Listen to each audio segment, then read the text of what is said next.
Hello, and welcome to another segment of Tell It Like It Is. I'm your host, Morris, man, and my co-host is. Joseph Spencer. And today we're going to do a series of topics. It's not just going to be one. Because we do a lot of public speaking to young folks. And it's very important that we try to pass our knowledge on to young folks. So this particular episode or segment is going to be consideration, being respectful, being considerate, and being consistent. Because recently I've been noticing a trend. Like 20 years ago, when you told somebody you're going to do something for them, your word was your bond, and you did it. Yeah. If you didn't do it, you gave them ample amount of time to get someone to help them out, as opposed to the day after the fact, oh, I forgot. And I'm starting to notice a lot of that because I try my best to help whoever out there that needs my help, especially my family and my friends. And I send them things to help them out, and then I don't get any response. I have to contact them, and then they tell me, oh, I got it, thank you. And I'm like, that ain't acceptable. When you get something, you should acknowledge it immediately. No one should have to do a follow-up to help you.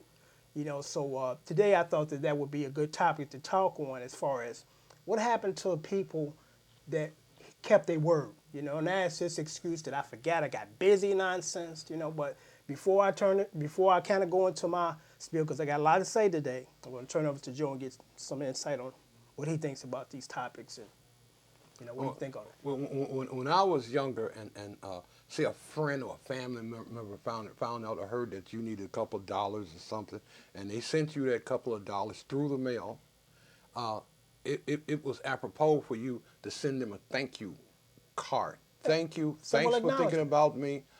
Blah, blah. Do the same for you. Best, whatever. And I don't understand.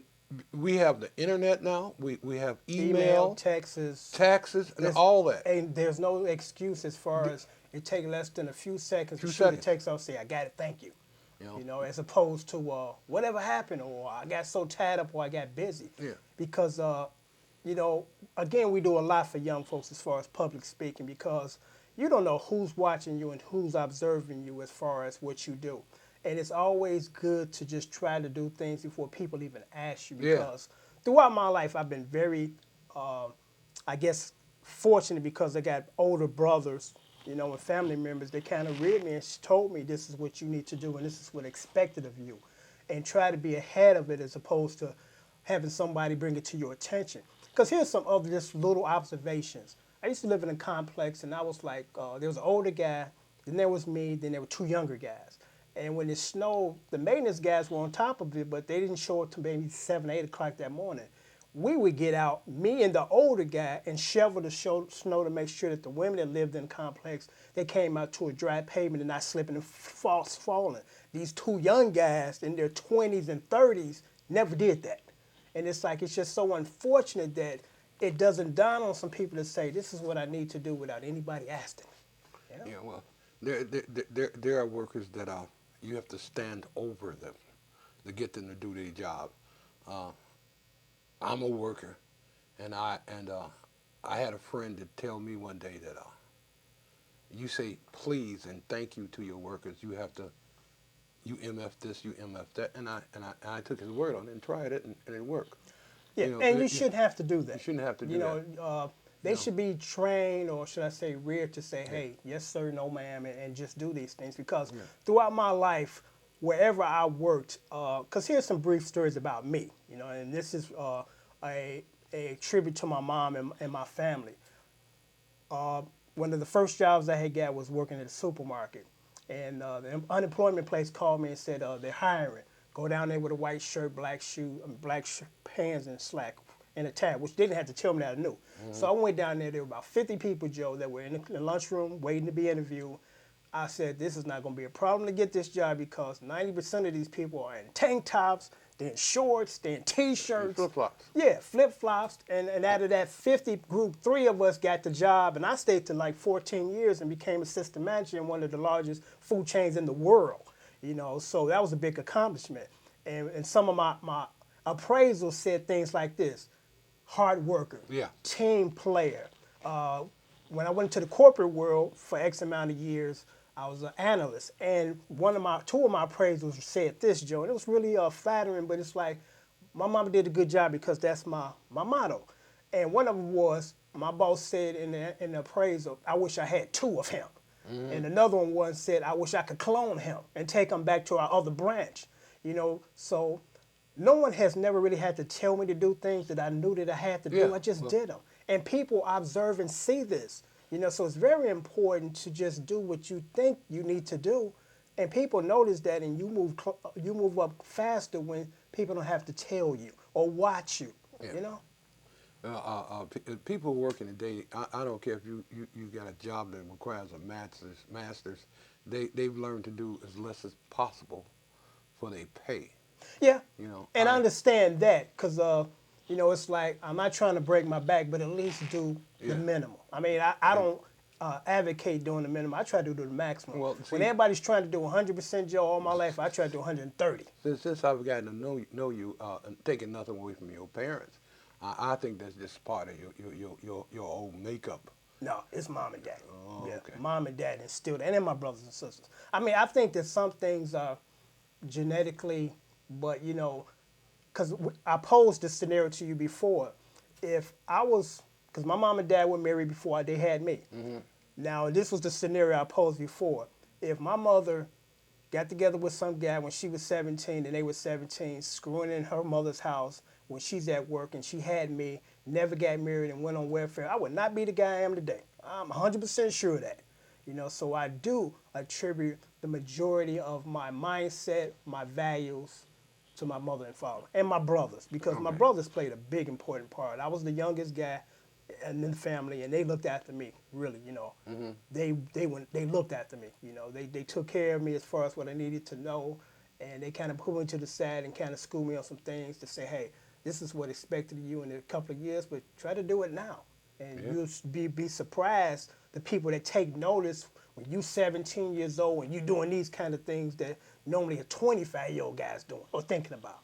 So nothing but praise for my mom and my parents and my family. Well, like I said, I'm not taking nothing with Yeah, you. Your yeah, no, I family. know what you mean. I appreciate Yeah.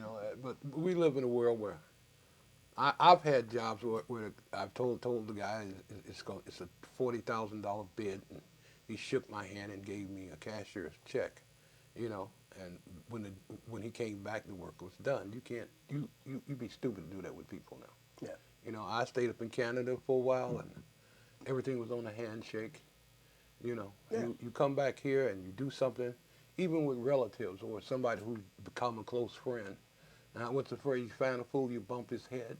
yeah. They get take all the money and disappear and then laugh at you. Oh man, you know how it is. You know what I mean? Yeah, because I got You a know. lot of examples throughout our conversation as we're talking. I think about them. And here is one. One of my closest friends, he said, you know what, Morris, man, he said, I got a friend that I was trying to help. She called me and said she needed some money because she had borrowed a large sum of money from her mom, and she wanted to pay her mom back. So he gave her or loaned her, I don't know what, the loan gave her $1,000 to give to her mom. He said, gave it to her, and then he said about a week later, he was kind of expecting, because he know her mom, too. He was expecting to get a call from her mom to say thank you. And he mentioned the money to her, not to, try to, you know, you know, Pressure. exactly, good, thank you. Pressure her, but just out of conversation and curiosity, he said, mentioned about the money, and she said this to him, oh, my mother said thank you. I'm like, wow, that was kind of like how often do you give somebody that kind of money and they kind of forget about it or forget about the acknowledgement? But that's the kind of world we live in now that people don't really care anymore. It's Yeah. like, oh, well. And people who care for you, care for you, and people who have people care for them, and it's like it's not a big deal. It is a big deal to have somebody in your life take consideration for you, your comforts, your wants, needs, and desires. Little things Yeah. make a big impression. Yeah. Because as most people know, when I do the music thing and they send me comments, 99% of the time I respond. It's very rare that I don't respond, and then sometimes I have to respond kind of nasty and block people, because they're idiots and Yeah, ignorant. yeah. But for the most part, anybody out there that send me a message or inquiry, I respond because I was raised to be responsible and responsive. I just want to say this and stress this. This talk show, especially this particular one, is for our younger folks because when you get our age, we kind of a set deal. Yeah. Whoever we are, whatever we are, and we're not gonna going be. to change. I try to tell my sister that. Yeah, but I try to appeal to the young folks to say, hey, be considerate, be mindful. Yeah, be considerate. Be consistent, because you have, again, no idea who's watching you and watching your behavior. Because I'm a very observant person, and that's sometimes usually a good thing, and sometimes it's a bad thing. With this new technology, I'm starting to see this. Less of this and more of this. Yeah. And it's like nothing takes the place of this. No, because that takes the humanity. These things are taking the humanity away from people. And I notice a lot of kids don't know how to communicate verbally. No, because and forget about writing. They're getting caught up in this technology. Yeah. And then we find, I noticed this sometimes. You texting with somebody, and then they don't respond no more. Then they give you this message the next day when you ask them about the last question or inquiry. Oh, I didn't get your text. And I'm like, the way that the cell phone systems are set up now, it's very rare that these things don't go through. It's just a way of just kind of bypassing and say, I don't want to be bothered with this. I'm just going to ignore this. Ignore it, right. Let me respond to this or respond to it by not responding. What I mean is, I'm going to respond by saying I don't want to respond. That's even good enough for me. But now you get these excuses, my cell phone battery died, or dropped in water, or, just a bunch of excuses, because I'm like, let me just say this. In business, this is one word that is unforgivable. I forgot. It's not acceptable. It's like, don't tell your boss that, because you might get fired. Yeah. And it's like, we do forget sometime, but it's no excuse, that you're supposed to be consistent. How in the world can you forget something that's going to cost somebody $50,000, $60,000, if not hundreds of thousands of dollars? Yeah. Oh man, I don't know what to say, man. People, once it seems like people I'm around, once they get what they want, what they need, they're done with you. Yeah, and that's a good point, because I've observed some people that do this. They kind of ignore you, or not really responsive until they want something. And I'm like, there's nothing wrong with coming to somebody when you want something, but guess what? You should be there when they want something. Yeah. As opposed to, it's always about you, and I observe and watch you, and you're not responsive until you need some money or you need some help. Yeah. And nobody wants to be bothered with people like that. But again, we just constantly stress that, be consistent. Don't let anybody have to tell you what you need to do. Kind of be on top of this. Yeah. Because, again, and I can't stress this more, people observe your behavior and what you do and what you don't do. And a lot of times they can judge you based on those things before you even open your mouth. Yeah. So I've always been consistent. Because here's another short story. When I met my wife, I was raised to be respectful of other people's homes. And when it's time to go, nobody should have to tell you it's getting late. It's getting late. And one day she peeked in there in her daughter's room and said, "Where's Morris?" And she said, "Oh, he left about 2 hours ago." She said, "I like that, because nobody have to tell me it's getting late. I know it's late, and I need to respect these people's homes and take my tail home." Yeah, it's 2 o'clock in the morning. It's never that late. I know. But no, I mean, I was at it about 7:30. Okay. 8 o'clock is the latest to me. I'm getting out of there. But I know what you're saying. 2:30 is ridiculous. Yeah. Unless you're grown in somebody else's grown house. But anyway, those are just some examples as far as young men. Don't let anybody have to tell you to do things that is obvious that you need to do or not do. Because that sold her on me, even though I was already, was sold on me anyway, but that was kind of the icing on the cake to say, hey, I think this is the guy, this is the guy. Mm-hmm. So, I attribute again all that to my parents as far as teaching me to be considerate and consistent. And consistent is one of the big words in this conversation that, when I die, I hope that, if people talk about me after I'm gone, they say, what one thing you can say about Morris, man, And it's like he was consistent. He returned your calls. He was responsible to you. He didn't give you excuses. He didn't tell you he forgot. And that's a big compliment, I think it is, too. To be consistent, because that's one of my pet peeves, that when I got to track you down for stuff. Yeah, for your stuff. I got for my stuff. It's like, where's my stuff? Yeah. Instead of you bring my stuff, I got to go find you and ask me where my stuff is. You know, that really takes me I'll off. get back to when I was standing up in Canada. The Canadians weren't like that. They might go fight over over ball games and stuff, and do a bunch of other silly crap. Yeah. But well, I'm generalizing. The people I was around, once they said something, it was a done deal. Deal. Right. It You wasn't know, this, if they still going to do it, I haven't heard from yeah, them. So, it you was a know, done again, deal. you know, and we're about to sign off because I see my production assistant over there. But again, I'm going to leave you young guys with this. Be consistent, be considerate, and be respectful. You Yeah. know, if you can just do those three things throughout your life, you're going to have a pretty good life. Yeah. As opposed to you're non-responsive, you're irresponsible, you're not a team player, you know, those are really bad traits that will really kind of harm your growth. You know, so I'm gonna turn it over to Joe. And like he said, now if you got friends or even relatives who don't have basic I'm you, you, me skills, you got to find yourself another world. There's a lot of leeches out here, man. They just take you and suck off of you and suck off and suck off of you, and time is short.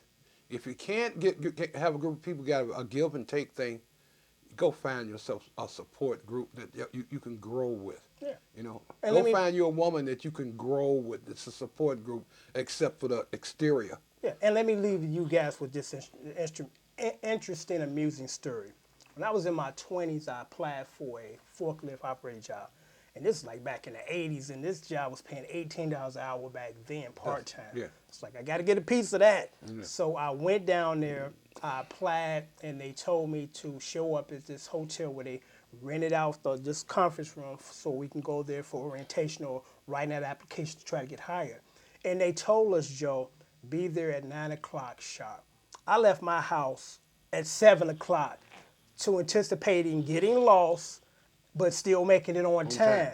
I got there, of course, about maybe 45 minutes earlier than the start time, and they told us also to bring a number 2 pencil and I think something else, a pad or something. And I brought 2 number 2 pencils and a pad.